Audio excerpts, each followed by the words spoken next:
Greetings and salutations, you all very welcome. What about ye? Now, every day, if you turn the news on, you hear reports of how cuts in public spending are impacting on the lives of ordinary people.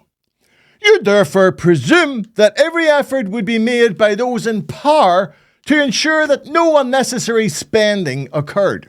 Yet, this week we discovered that our Department of Infrastructure has spent £500,000, erecting a seaside barrier on the coastal path at White Abbey, which has destroyed what was once a scenic viewing point overlooking Belfast Lough. Now, this is what the old barrier looked like.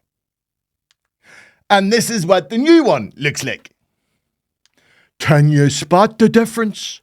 Running 1,800 feet and standing over 5 feet in height, the new barrier has turned that once beauty spot into an eyesore, much to the chagrin of locals and anyone else who used to take a walk along the shoreline and view across Belfast Lough to Bangor. Beautiful, beautiful, beautiful.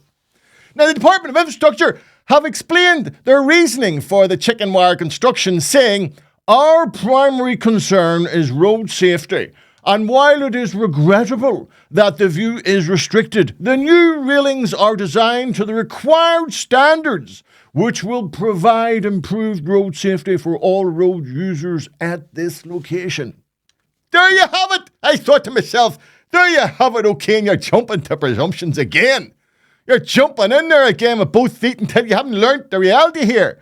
Obviously, this must mean that there is carnage at that spot, that there's been car wrecks and bus wrecks and God knows people wrecks. Hang on. The reality is that at that particular location, there's not been one.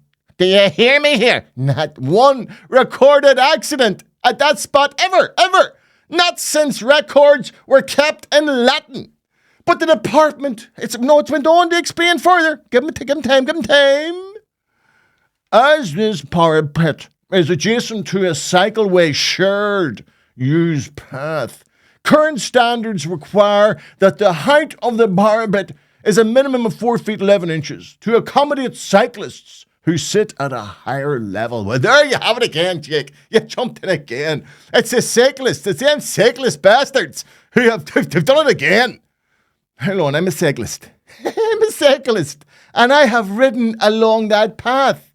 I don't know how many times, and not once, do you hear me? Not once have I felt in danger of toppling off my bike into the sea. So there's only one explanation.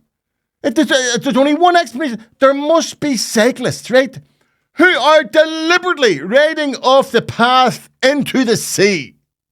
Now, if this is the case, I would make a strong argument that their demise is an example of Darwinian selection in operation. And no barrier should be erected to hinder this evolutionary process. But if the Department of Infrastructure decide otherwise, then common sense would dictate that they must follow that up and now fence off the hundreds of miles of other roadways and pathways adjacent to our coastline. Some chance. $500,000's cost them for 1,800 feet. You understand what I'm saying here? Let's just wind this back here. Let's be clear about what's happened, right? Some paper-pushing prick in the Department of Infrastructure decided to ignore common sense and instead follow to the letter, blindly, Section 377 of the requirements for road restraint systems, as last issued in January 2021.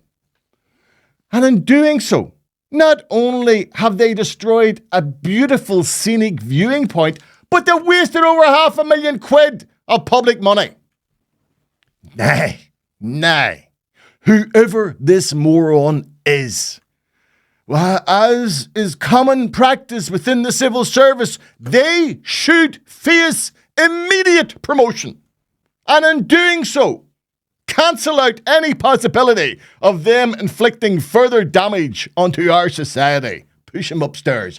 Just push them upstairs, please.